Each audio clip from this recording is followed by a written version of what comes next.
पूर्वांचल के पहाड़ी इलाकों में भटकते भटकते ओमकार काफी थक चुका था। रात हो चुकी थी और रात काटने के लिए आसरा ढूंढ रहे ओमकार को दूर से आती एक रोशनी दिखाई दी। वो उस तरफ चल पड़ा, इस उम्मीद में कि सामने कोई गांव मिल जाए। ये जगह कुछ अजीब है। न जाने मुझे ऐसा क्यों लग रहा कि कोई मुझे देख रहा है। ओमकार का डर बेवजह नहीं था। वो कुछ कदम आगे जाते ही अचानक रुक गया और उसने तेजी से अपनी तलवार निकाल ली। कौन है? सामने आओ, छुपने की जरूरत नहीं। मैं तुम्हारे आसपास होने की आहट सुन सकता हूं। मुझे पता है तुम आसपास हो। सामने आओ। अगले ही पल धनुष पर बाण चढ़ाते हुए कुछ चेहरे पेड़ों और झाड़ियों के बीच से बाहर सामने आ गए। सब लगभग एक जैसे कपड़े पहने हुए थे, मिट्टी में सने हुए और गंदे। उनमें से एक ने बाकियों को कुछ इशारा किया और ओमकार से बोला, अपना तलवार नीचे कर और अपना नाम बता। मैं ओमकार हूं, एक मुसाफिर। मेरे पास तुम लोगों के लायक कुछ नहीं है। तुझे क्या हम डाकू लगते हैं? खैर, अपना काम बता। तू किधर जा रहा है और क्यों? ओमकार को समझते देर नहीं लगी कि ये डाकू नहीं बल्कि बागी हैं। उसने तुरंत अपना दिमाग दौड़ाया और एक कहानी गढ़ दी। मैं महाराजा काशी का संदेशवाहक हूं। पूर्व के राजाओं के बीच एकता और संदेश लेकर जा रहा हूं, अंग्रेजों की नीतियों के खिलाफ। रात ज्यादा हो गई है, इसलिए रुकने के लिए जगह ढूंढ रहा हूं। फिर वो रोशनी दिखाई दी तो सोचा पक्का कोई गांव है, बस उधर जा रहा था। तीर नीचे कर दो, ये हमारी ही तरह अंग्रेजों का दुश्मन है। जैसे ही उन सब ने अपने तीर नीचे किए, ओमकार ने भी सम्मान दिखाते हुए अपनी तलवार वापस रख ली। तो क्या मैं अब गांव की ओर जा सकता हूं? गांव? ये रोशनी किसी गांव की नहीं है। ये एक जाल है जो हमने लगाया है अंग्रेजों को पकड़ने के लिए। उनकी गश्ती टोलियां अक्सर ऐसी रोशनी देखकर आगे बढ़ती है और फिर खैर, तुम्हें रात बिताने की जगह चाहिए ना, तो तुम्हें हमारे साथ चलना होगा। जंगल के अंदर ही रात बिताना सुरक्षित रहेगा। ओमकार को अब तक पूरा विश्वास हो चुका था कि वो लोग उसे नुकसान नहीं पहुंचाएंगे, इसलिए वो उनके साथ चल दिया। ओमकार उन लोगों के साथ चलते चलते कुछ ही देर में एक ऐसी जगह पहुंचा जहां उन लोगों ने पेड़ों पर कई मचान बना रखी थी। हैरान मत हो ओमकार, हम इन मचानों पर ही रहते हैं। इससे हमें दूर तक नजर रखने में मदद भी मिलती है और अंग्रेजों पर हमला करने में आसानी भी होती है। उस आदमी के सीटी मारते ही सभी मचानों से सीढ़ियां नीचे की ओर गिराई और उन सब के साथ ओमकार भी ऊपर चढ़ने लगा। मान गया तुम लोग को। क्या सूझबूझ है तुम्हारी? अंग्रेज तो कभी जान ही नहीं पाएंगे कि उनका दुश्मन आसमान से उन पर हमला कर सकता है।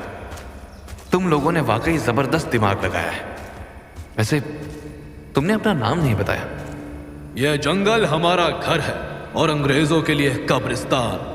और जहां तक बात मेरी है, इससे पहले कि वो बागी अपना नाम बताता, एक सीटी की आवाज पूरे जंगल में गूंज उठी। भैया, जंगल के किनारे कुछ हरकत है। लगता है अंग्रेज का कोई गश्ती टोली यहाँ आ गया है। सब तैयार हो जाओ, जंगल की धरती दुश्मन के लहू की प्यासी है। सभी बागी तेजी से जंगल के किनारे की ओर भागे। ओमकार भी उनके पीछे पीछे चल दिया। उसने देखा कि वो भाग रहे थे, लेकिन उनकी चाल इतनी सधी हुई थी कि जरा से भी आहट नहीं हो रही थी। कुछ दूर पहुंचते ही उन्हें हल्की सी आवाजें सुनाई देने लगी। ओमकार कुछ समझ पाता कि तभी बागियों के मुखिया ने उसे झाड़ियों के पीछे खींच लिया। हिलना मत। ओमकार अब ऐसी जगह था जहां से उसे सब कुछ नजर आ रहा था, लेकिन उसे कोई देख नहीं सकता था। जंगल के सन्नाटे में बस एक छुपी हुई मौत की दस्तक सुनाई दे रही थी। अंग्रेजों की पेट्रोल छोटी सी थी। 3 सिपाही जो अपने मौत के जाल में बिना कुछ समझे घुस चुके थे।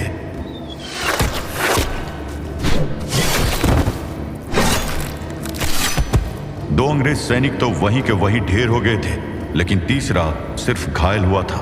देखते ही देखते उसको बागियों ने घेर लिया। ओमकार चुपचाप से अपनी जगह पर खड़ा होकर सबको देखने लगा। वो तीसरा अंग्रेज सिपाही, जो कि असल में हिंदुस्तानी ही था। वो जमीन पर गिरा हुआ तड़प रहा था। बाण उसके दाएं पैर में घुसा था, जिसकी वजह से वो भागने लायक नहीं रह गया था।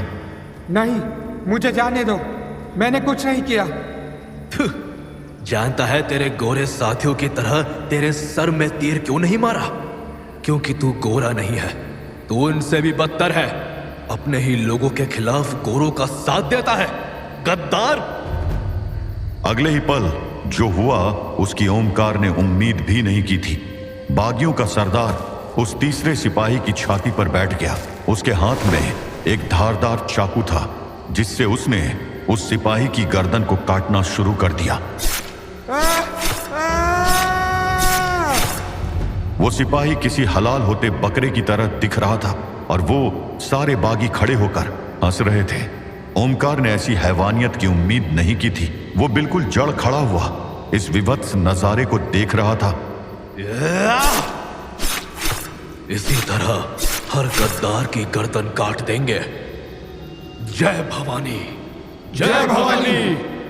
ओमकार अभी तक हैरान खड़ा था। उधर उस बागियों का सरदार ने उस सिपाही का कटा हुआ सर उठाकर एक दूसरे बागी को दे दिया और अपने कपड़ों पर अपने खून सने हाथ पोंछते हुए ओमकार की ओर बढ़ा। मेरा परिचय उस समय अधूरा रह गया था। मेरा नाम है गोवर्धन। चलो अब थोड़ा आराम किया जाए। ओमकार चुपचाप उस बागी के साथ चल पड़ा, लेकिन उसके मन में बहुत से सवाल चल रहे थे। सवाल तो ड्रैकुला और अनीता के मन में भी थी। उस तीर को लेकर जो अचानक से आकर ड्रैकुला की आंखों के बीच में घुस गया था। व्लाद, चिंता मत करो, तुम्हें पता है मुझे कुछ नहीं होगा। इस एरो के पीछे एक पेपर बंधा हुआ है। लगता है किसी ने मैसेज भेजा है। रुको, मुझे इसे बाहर निकालने दो। ड्रैकुला ने एक बार में जोर से खींचा और उस तीर को बाहर निकाल दिया और उसका घाव तुरंत ही भर गया। ये लो, अब देखो जरा कि इस पेपर में क्या लिखा है। अनीता ने तेजी से उस कागज के टुकड़े को खोल लिया। एक और संस्कृत का श्लोक received on phone pay. वो एक बार मेरे सामने आ जाए तो मैं उसको फाड़ के रख दूंगा। वैसे भी उसने मुझे बहुत परेशान कर रखा है। And to top it all, वो बार बार संस्कृत में रिडल्स भेजकर मेरे गुस्से को और भड़का रहा है। I hate Sanskrit.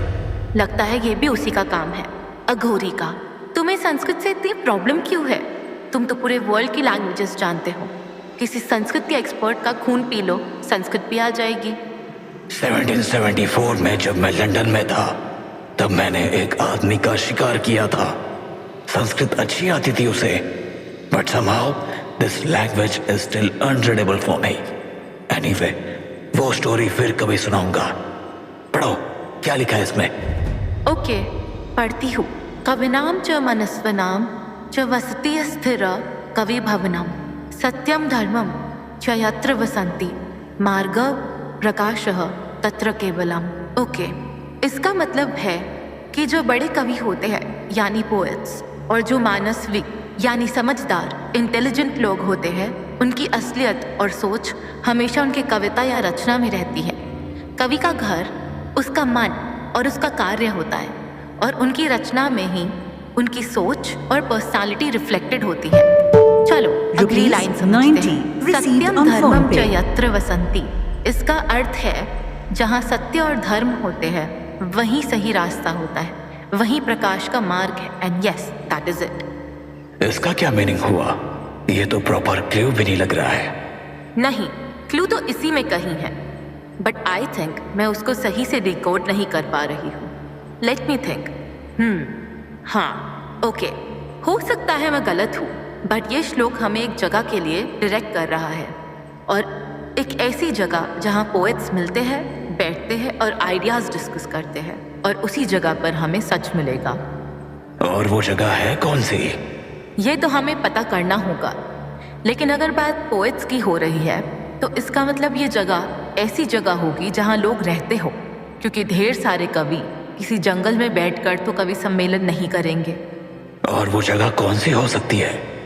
आसपास तो एक ही नगर है जहाँ शायद हर गली में एक ना एक कवि मिल जाएगा, और वो है काशी।